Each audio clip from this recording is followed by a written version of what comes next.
Recognize Senator Alan Bates, who will now close. Thank you, Mr. President. Just a few short words. I cannot improve on the opening statement by my good colleague and Senator Frank Morris from Albany. Life is funny. You find yourself closing the circle at the strangest time in your life. In the early 1970s, when I decided that I wanted to become an osteopathic physician and go to osteopathic medical school, my choices were very limited. I had chosen to be an osteopath because I wanted to take a more holistic approach to my patients. I wanted to be a primary care physician, and that was the path that was most open to that, because in the 1970s, if you're becoming an MD, you were probably going to be pushed into a specialty group. I wanted to be a primary care physician. My choices of medical schools were all east of the Mississippi River, and I went back east to get my education. I went to a school called Kansas City College of Osteopathic Medicine. And in my junior and senior year there, a man came through who said, I'm going to start a new school out in California, Dr. Pomerantz. And since I was vice president of my medical class and at one point president, he was talking to me. And he came through and basically creamed our staff. He took the very best instructors we had, as he did at Kirksville and Chicago and all the other schools, and moved them all out to sunny California. Now, if you think about it, if you've been to Kansas City, that's not a real tough thing to do, to get people to move from Kansas City to Pomona. It happened pretty doggone fast. His dream and his vision was really unbelievable. And had that been available to me, I would have gone down to Comp, not back to Kansas City. But it wasn't available for several years later. Now I find the circle closing. Comp is now coming to the Northwest, coming here to Oregon. And Oregon people and Oregon students will have an opportunity to get their medical education here at our own osteopathic school in the state of Oregon. And I want to tell you a few things about osteopaths you might not know. People often ask me, what is an osteopath? And I tell them we have the same privileges and we do the same things as MDs do, but we take a little different approach to our patients from the point of view of being, again, more holistic.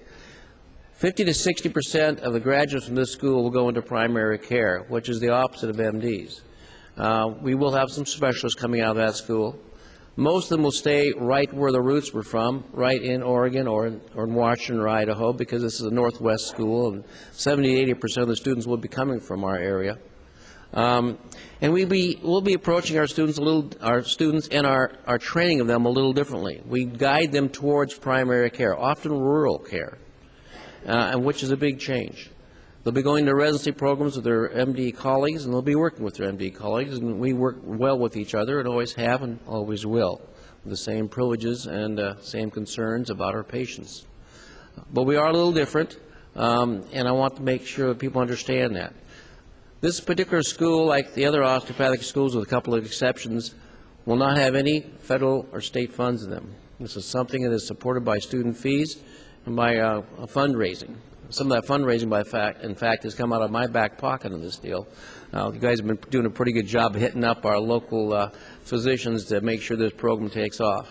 This is the first new medical school in Oregon in over 100 years. Think of that, 100 years. Our population during that time has quadrupled, and we've opened no new medical schools. We have a fine and wonderful school up at OHSU, but it's hardly grown in that time. And the shortage of primary care physicians in this state is acute. And as we move to transformation, and we move towards a primary care home for our patients, and we move towards a broader approach to our patients and a team support for those patients, this school will be a key to it. So I hope you will join me in voting for this resolution today and celebrate a new medical school in the state of Oregon. And Senator Morris, I want to particularly thank you for the huge effort you put into this. I know you had some tight roots there in Lebanon and in Albany for what you're trying to do, but you saw the bigger vision for a new medical school in this state. It has come together, I believe, in about 4 years, which is amazing. I look forward to the vote today. Thank you very much. Thank you, Senator. Motion now right upon the third reading and final passage of S.R. 2. Those opinion bills pass, say aye. Those opposed, no. Clerk, please call the roll. Berger. Whitsett. Winters. Atkinson. Bates. Beyer. Bonamici. Boquist. Burdick. Devlin, Dingfelder, Edwards, Ferrioli, George, Gerard, Haas, Johnson, Cruz, Mons Anderson, Monroe, Morse, Nelson, Olson, Brzezinski, Rosenbaum, Shields, Starr, Telfer, Thompson, President Courtney. 30 ayes. SCR 2 have received a constitutional majority is declared passed.